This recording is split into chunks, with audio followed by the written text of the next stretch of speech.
Okay, the second module that we will be doing today is on roles and responsibilities of a counselor at camp.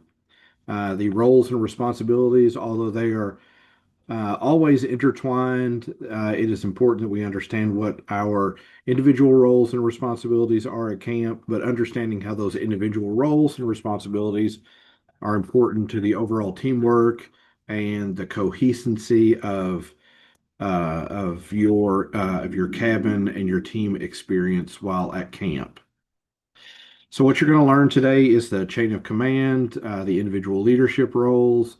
Why it's important is understanding those guidelines and goals will help everything work a lot better at camp. Your communication, your teamwork, your decision making, all of those things are important as you go through this module and understand what your roles and responsibilities are.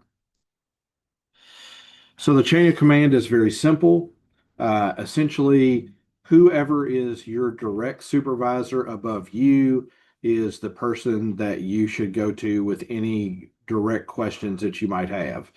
So the campers should be going to the team counselor to adult counselors should be coming to me, their 4-H agent. The reality is, though, is that I am available as the agent, as the 4-H agent to all of those people. So if your campers are having an issue and they don't feel like it's getting resolved as they follow that chain of command, they should come to me. If teen counselors are having an issue with an adult counselor, they should come to me. If adult counselors are having issues with teen counselors or campers, they should come to me. Everybody in reality should be coming to me if there is an issue at camp. If it's something that can be resolved in the cabin, or resolved in the team, then we'll try and work together to make sure that we can find a solution that's going to be appropriate for everybody. But please work to communicate with one another, work to figure out those issues, to utilize a little bit of problem solving. Most of those things can be done by just simply talking it out, understanding that your tone and your attitude as you approach those individual issues can be the thing that may hinder a solution being accomplished by everybody. So please make sure that you are trying to find a way to work together. Um, and that may not always be you getting what you want out of it, but it may be that we're ultimately looking for the best solution for the overall cabin experience and the overall team experience, and ultimately the overall camp experience as well.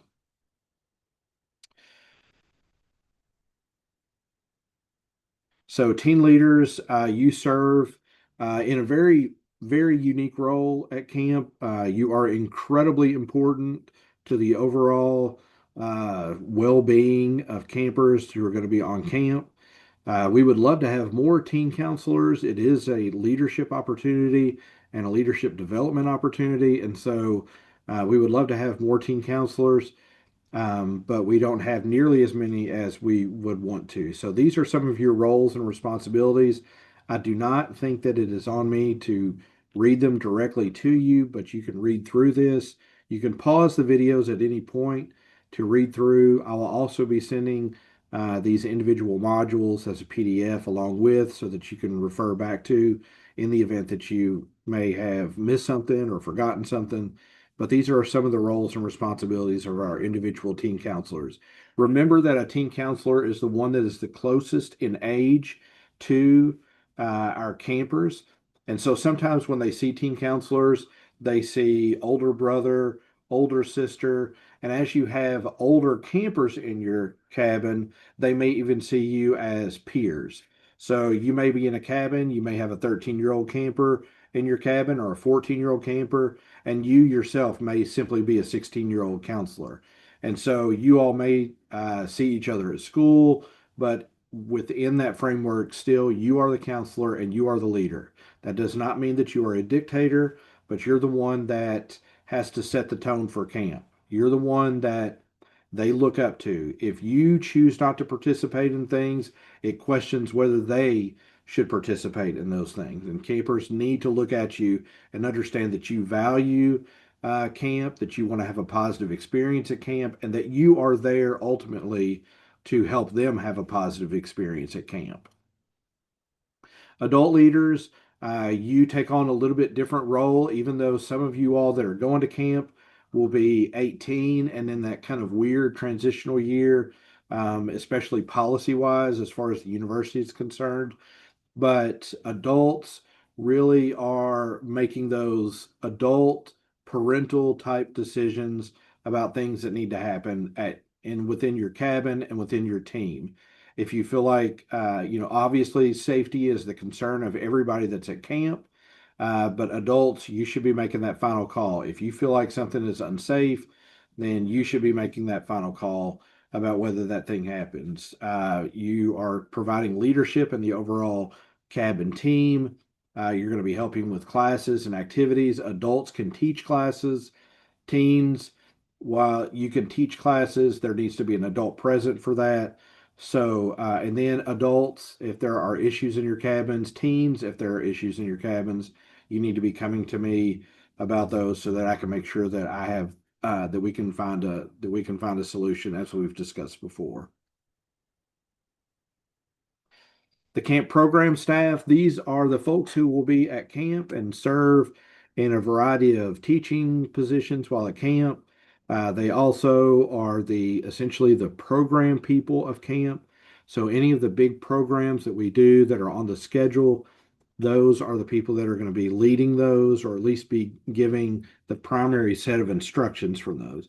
So they report to the program coordinator, who at North Central 4-H Camp currently is Andy Lewis, and then also the camp director, who at North Central 4-H Camp currently is Jake Farmer.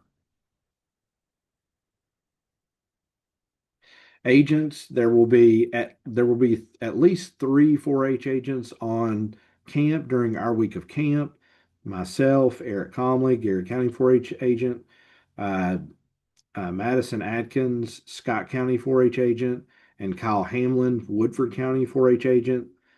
All of us are available to answer any questions that you might have.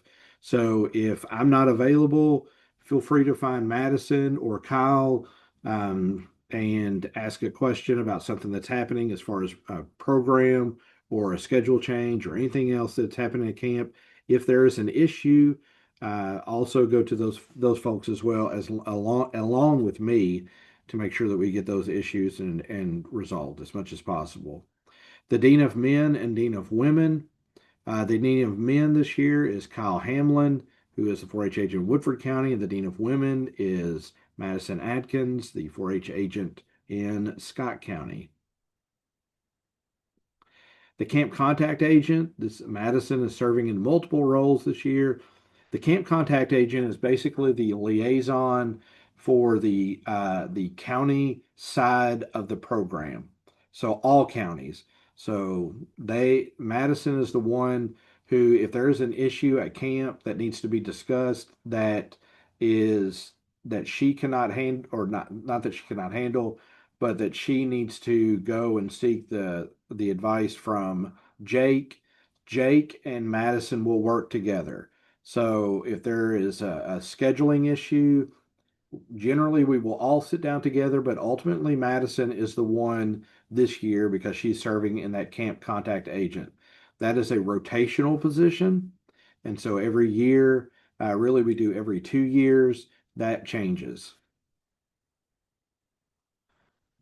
A few more responsibilities of the camp contact agent. The camp director is a year long full time position, year round, and so they handle the kitchen staff, the maintenance staff. They maintain all the fiscal matters that happen on the campgrounds. They work closely with the program director or program coordinator, who works directly with and supervises the summer camp staff. So they are an extremely important person on the campgrounds.